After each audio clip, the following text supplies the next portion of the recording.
Welcome to the Soul Archaeology podcast, a space for connection, resonance, witnessing, and learning.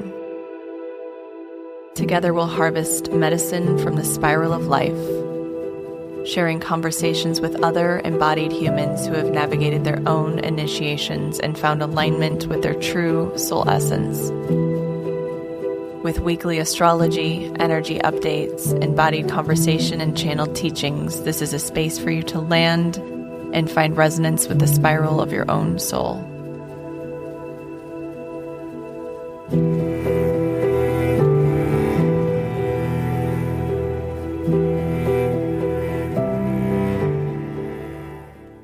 Hello, welcome back to Soul Archaeology. It's so good to be here with you. We're finally home from our time in the Midwest and back in the canyon, and it feels so good to land and to just be here, be present. Returning back has been such a lovely landing. It just feels so nice to be home, to just be in our own space. And we landed back on the full moon in Libra. So it was just so nice to just be anchored and grounded and orienting. And then leaning into the full moon. So I was really leaning into my Venusian self and just sort of nesting and putting things in their proper place and just really leaning into my Libran self that appreciates when things feel good and clean and ordered and inspiring. I bought some spring flowers and it was so nice to wake up and walk through the canyon this morning. It was a misty morning and perfect as we lean into Taurus season at the end of this week. And I'm curious how you all felt. The full moon just felt really gentle. Libra falls in my 12th house. So for me, it's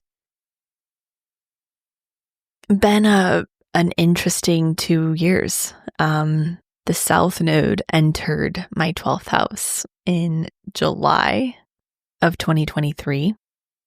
Arlo, my dog Arlo, my soul dog, left in December of 2023. And I've just been met with so much loss, so much reckoning with separation, with my own relational patterns, which I know so many of us have been doing that deep work over the last few years, especially. We had that big, intense solar eclipse in Aries at the end of March, and this full moon in Libra closed the eclipse window. It also signaled a new beginning. We finally completed this big relational underworld journey, this deep dive we've been doing since April of 2023 when we had our first eclipse along that axis. So I'm hoping that you feel some clarity, you feel some softening, maybe some gentle landing within your system. We survived one of the most intense months of 2025. And this week we begin to pick up speed. I've talked a lot about the fact that we really don't hit our full stride until the end of April. Until then, we're kind of in this murky, sort of watery Neptunian fog. Anything that passes from Pisces to Aries, which Venus and Mercury are doing, Saturn will be doing soon, has to meet with Neptune, which will ask for us to go a bit deeper, to sit more with the unknown, to look at where we fall into illusion or delusion, where we're not being truly honest with ourselves. And it's wild because Neptune is just sitting and waiting at that 0 point of Aries. It's almost like a checkpoint. And so as Mercury enters Aries this week, it will conjoin with or meet with Neptune. As Venus enters Aries at the end of the month, it will have to meet with Neptune. And Saturn won't actually catch up with Neptune before it retrogrades in July, but it will meet with Neptune at that 0 point of Aries next year, early next year. So the beginning of this week is a little Neptunian. We kind of have that Neptunian fog or haze. We're sort of integrating and being with perhaps what surfaced with the full moon in Libra. Both Venus and Mercury are now direct, but they are still in Pisces until the 16th when Mercury enters Aries. So we're kind of going back over familiar ground where we've been before. It might look a little different, but it might still feel hazy and foggy. Things might not be forming or taking shape in the way you wanted them to. We're still waiting, anticipating what's next, what's to come, what's to be birthed as we move more into the months of May, June, July, when things really pick up speed. And then they slow down as we near the end of the summer and early fall.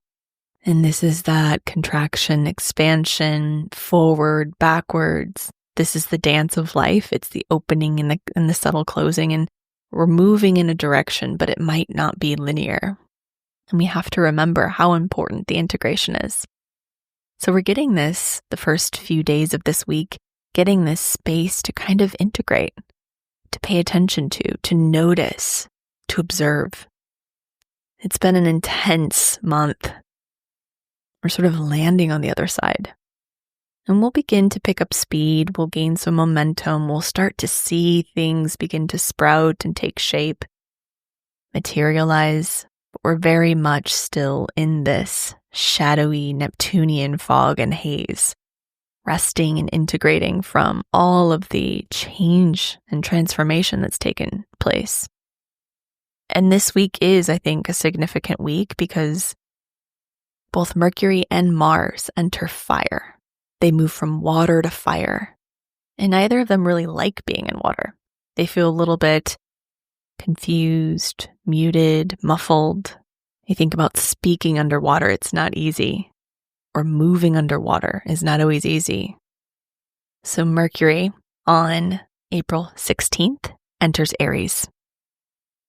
It immediately conjoins with Neptune at 0 degrees of Aries. And then on the 18th, Mars enters Leo. So we have this small flame beginning to build, but the wood might be wet. It might be a little steamy, but the heat's building and there will be a fire. We just have to be patient.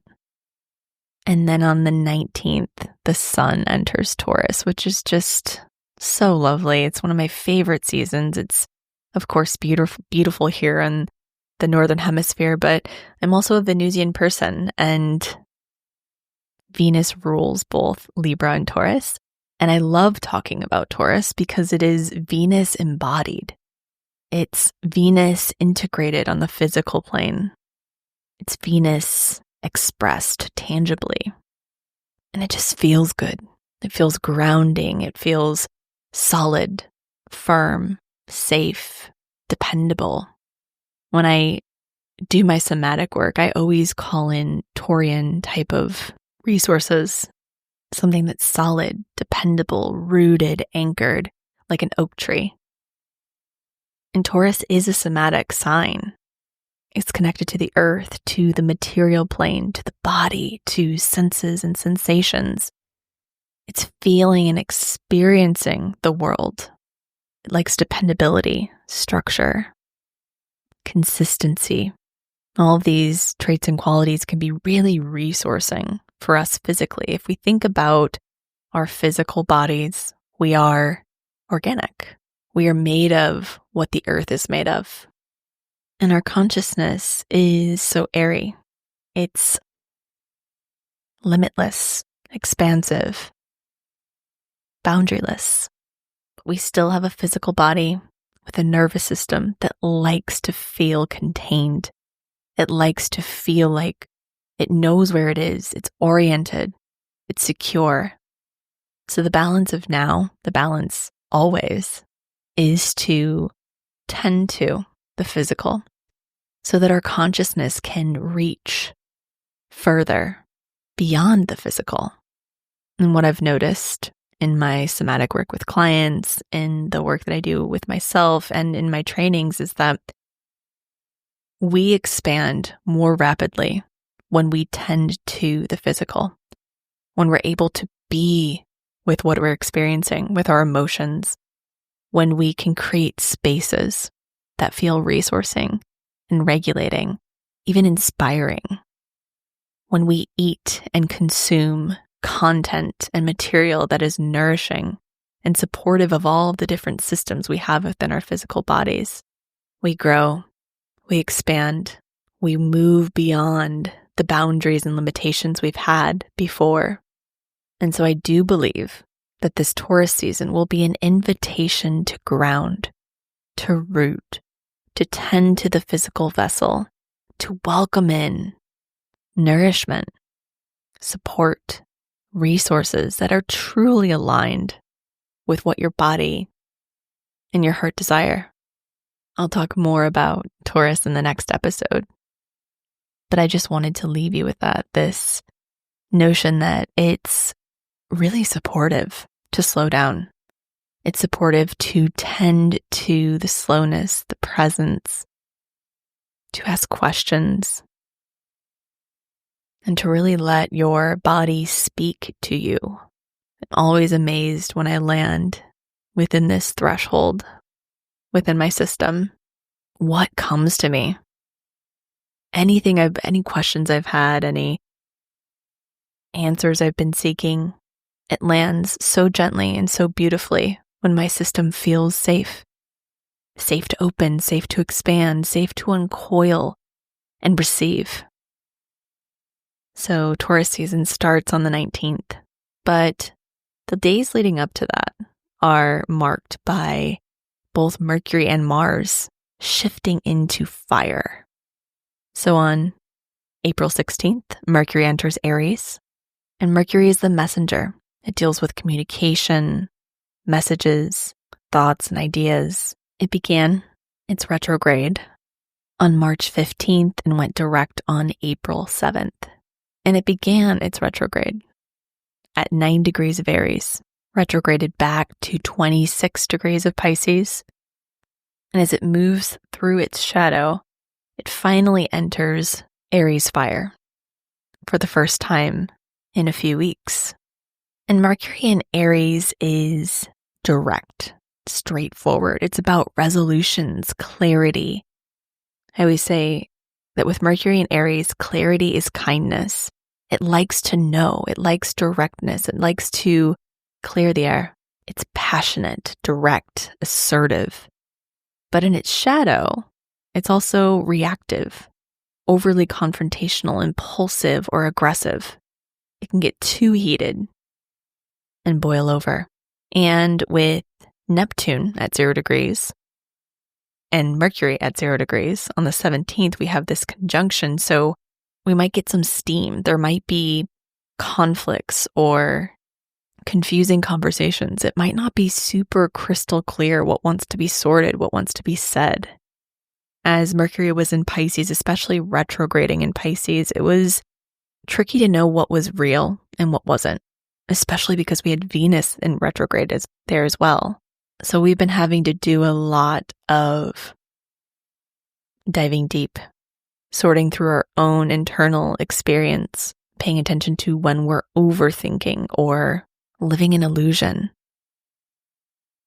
As it moves into Aries, it might not feel crystal clear right away because we have Neptune there. It has to pass by Neptune in order to move into the more heated fire of Aries, but we'll start to see glimmers.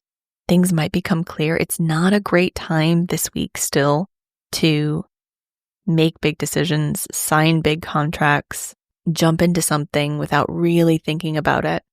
And it's interesting because the 0 point of Aries is so significant this year, next year. This conjunction between Mercury and Neptune will actually give us a little glimpse into what we can expect, what's to come over the next few years. What happens when we mix impulsivity or reactivity with misinformation or illusion, bypassing? This is a time for clarity, crystallization. You might receive some realizations and revelations this week. We talked about what happens when a planet emerges from the underworld like it did last week. They've been under, both Venus and Mercury have been under the influence of Neptune, so things might not be as crystal clear as you'd like them to be, but pay attention to your dreams.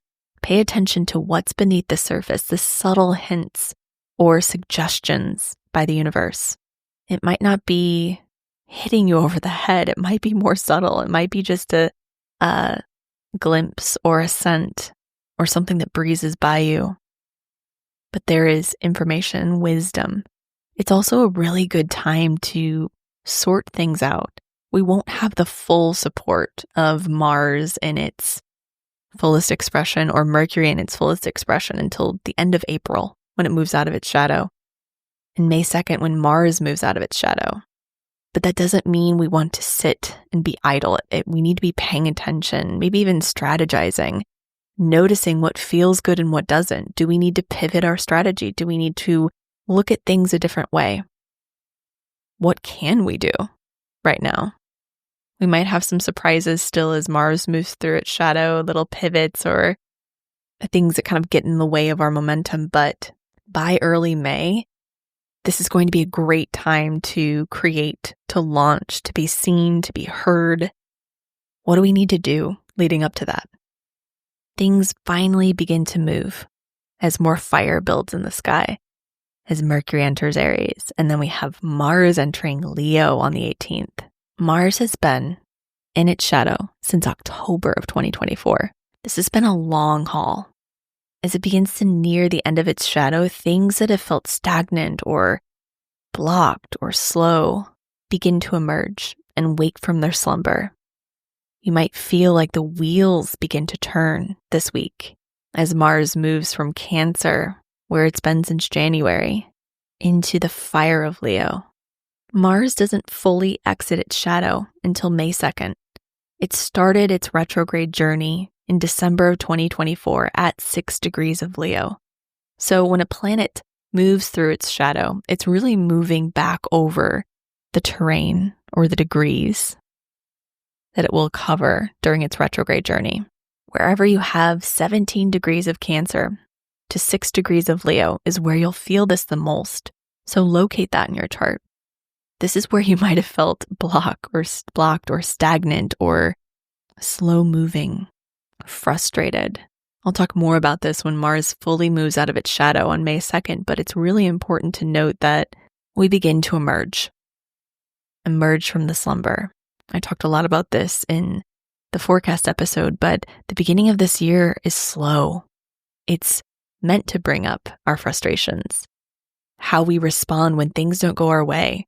That's been the whole journey of Mars retrograde and Cancer and Leo. How do we deal with the frustration of pivots and reroutes, things that are out of our control? It's also been a powerful time to rewire our heart space, to tend to the heart walls, the blocks, the things that keep us from giving love and receiving love. And the threshold between Cancer and Leo is all about the heart, emotion, connection. Mars is about action, assertion, movement, will, and power. Mars likes to be mobilized. It likes to be free to shift and change and move and grow and choose in whatever sign it's in. And Mars in Cancer gets slowed down by its feelings, by its emotions. It's not able to pivot and respond and react in the ways it would normally like to. Mars in Cancer is driven inward to look at our emotional body, our connection with our emotions, our connection with our inner world, with our feelings, our internal experiences. Mars is deeply emotive in Cancer. It's moving and responding from its emotional experience. And when a planet retrogrades through a sign, it's sort of like excavating or kicking up the shadow, the spaces within us that need to be exposed related to that sign and to that planet. It brings us into experiences where we can rework them, redo them, experience it in a new way, respond in a new way. And Mars in Cancer really forced us inward to reckon with what we avoid feeling when we're moving quickly through life, when Mars is in its most liberated space. How it can be quick to move. In Aries, it's just moving and acting and responding. But retrograde in Cancer, it's forced inward. It's forced to acknowledge what we don't often want to feel, what we avoid. To look at where we wall up, where we avoid feeling not only our own internal experience, what our heart is asking for us to acknowledge, the grief, and all that's held above the grief, the anger, the resentment, the fear. We're really forced to look at what needs to be tended to, felt, experienced, witnessed, acknowledged, loved, cared for within our own internal emotional landscape, our own heart. It has been a slow 6 months since Mars entered its shadow in early October. Life has literally been slowed down for us to spend more time in these sticky spaces within us. It's had us to look at and acknowledge, where do we avoid life? Where do we avoid feeling? Where do we avoid connection? Where do we avoid feeling others? It's brought us into our heart walls. And I've talked about heart walls in other episodes, but they're essentially calcified layers around our heart. They're protective walls that we create when we feel that we needed extra support, extra safety that we didn't receive at certain points in our lives. Heart walls are calcified layers that protect us from something. They keep us safe when we don't have the tools, usually when we're very young, to protect ourselves, or we didn't have an adult to do it for us, or we didn't have enough security and safety and stabilization to feel fully what we needed to feel, oftentimes grief. So these walls get calcified around our hearts, and they create this compacted wall that is impenetrable. So we can't give the love we'd like to give, and we can't receive the love we'd like to receive. This can create patterns of loneliness, of grief, of regret, feeling that you just can't receive the love that you're wanting to receive, or that you keep meeting people who are emotionally unavailable or who aren't able to meet you at the depths at which you'd like to be met. There's almost always a heart wall there. And heart walls are dissolved when we're given the time, the space, the safety within our systems to tend to them, to feel the emotion that's stuck and stored within those spaces, to tend to and be with the big feelings, the old grief. And typically, when we're processing emotions, something in the present moment will resonate with an emotion that's old within us. So if something is activating grief in real time, it's almost always resonating old grief as well. That's why we oftentimes avoid even feeling things in the present, because subconsciously we know that's not going to activate only the present. It will also activate the past. It's going to activate all the times you felt grief, but weren't able to fully be with it. And this kind of weaves into something I wanted to talk about as well, which is boundaries. And oftentimes boundaries can be mistaken for heart walls, and vice versa. And boundaries are essential. Boundary work is a huge part of the work that I do with clients. I'm oftentimes working with highly sensitive women, empaths, working through layers of codependency or over individualization, avoidance. And regardless of what your patterning is, what your attachment pattern is, boundaries are essential. Boundaries create healthy, stable, safe, and secure relationships. But I think in our modern world, boundary work is being exploited. And not intentionally. It's because it's not fully understood. There's a difference between a boundary and a wall.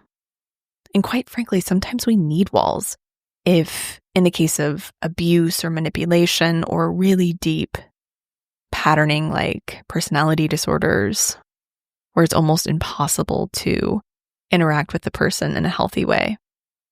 But most of the time, boundaries and walls get confused. Walls are impenetrable, and they can be activated by our own internal heart walls, where we're afraid to feel something internally. Therefore, we're afraid to feel something in relationship. I think in many ways, we've become such an avoidant culture. And I think a lot of that has to do with the way we were raised and the cry it out method, the fact that we lack community so often, that families have become little islands and there's not a lot of support.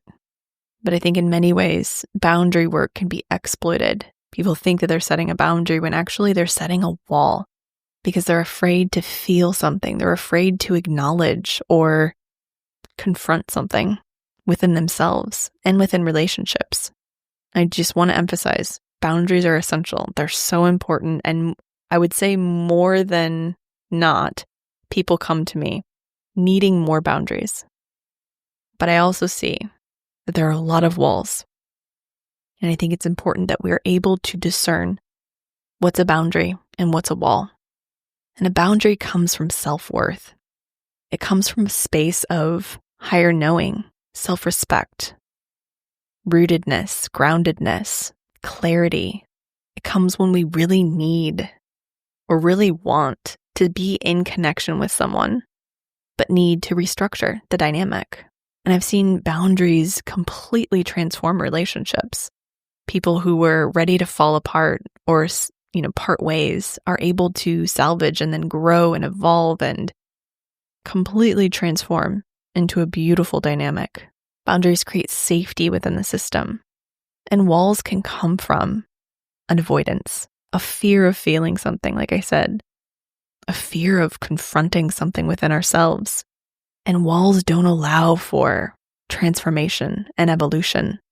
And it's such a missed opportunity because confrontation can create incredible evolution and transformation. When we avoid the stickiness, the discomfort, we avoid the growth.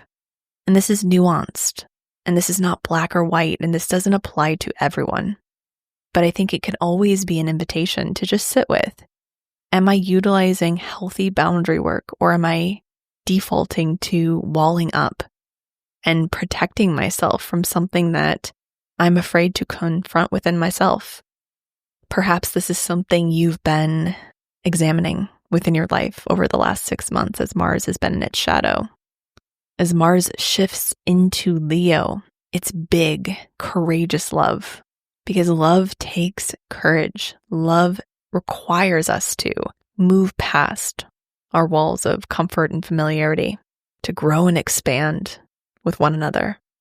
And heart walls keep us from love. They keep us from giving and receiving love. They keep us from connecting deeper with ourselves and others. And I think one distinguishing factor between boundaries and walls would be that boundaries allow you to still love someone, even if you can't be in connection with them, even if you can't be in the same space, even if you have to limit the amount of time that you're with them. Boundaries are set out of love, love for yourself, and even love for the other person, maybe. Walls originate from wounds. It means something's been activated deep within you that wants to be seen and witnessed. And maybe that wall is required, but it's always helpful to go within and to examine, where is this coming from? How can I tend to this part of myself? On the other side, you might still feel that a really strong boundary or a wall is needed in that dynamic, but it will always serve to go into that space within you and to tend to that part that needs more attention, more love, more acknowledgement. As Mars moves more into Leo, as it moves out of its shadow on May 2nd, we're going to be challenged. We're going to be asked to take risks, to move from the heart. It's important that we take the last few weeks of this transit to be with where we hold fear in our heart, where we're afraid to love, where we're afraid to move beyond our comfort zone, where the ego is out of balance. Leo is a healthy ego, healthy identity. In its shadow, it can be exaggerated. Is more truth needed? Are you perhaps imagining that you're moving from the heart, but really moving from a wound? This will be the work over the next few months as we integrate a new way of connecting with ourselves and with others. As the pace begins to build, as the momentum begins to build, we're going to need to have a very deep and very clear connection to self. So this inner exercise can be really helpful to make sure that the path that you're on is the path of the heart. The card that I pulled today from the Untamed Elemental deck is the Pegasus card, which I love because I've never pulled this card for our community before. And it's all about freedom. Born of the sea, Pegasus is a goddess mare with triumphant angel wings. She is a master at uniting the cosmic and earthly realms. Dressed as a warrior luminary, this noble equine rules the open skies and visits as you slumber. She is a defender of liberty, willing to carry you above the clouds of the familiar toward your soaring dreams of freedom. She imbues all that she encounters with her healing frequencies and offers loyal companionship to those who respect innocence. Pegasus willingly presents what is possible for the evolution of your soul. She is here to escort you into a vast new sense of freedom. Now is the time to declare to the universe that you are complete with your limitations. If you are tangled in a thought or emotion that is holding you back, this is the moment to release it. If you are in circumstances that you've clearly outgrown, here is a sign that you're ready to move forward. If you're indulging in a habit that you know drains your energy, now is the moment to put it aside. Call upon Pegasus and allow her to take you to the heights of her choosing.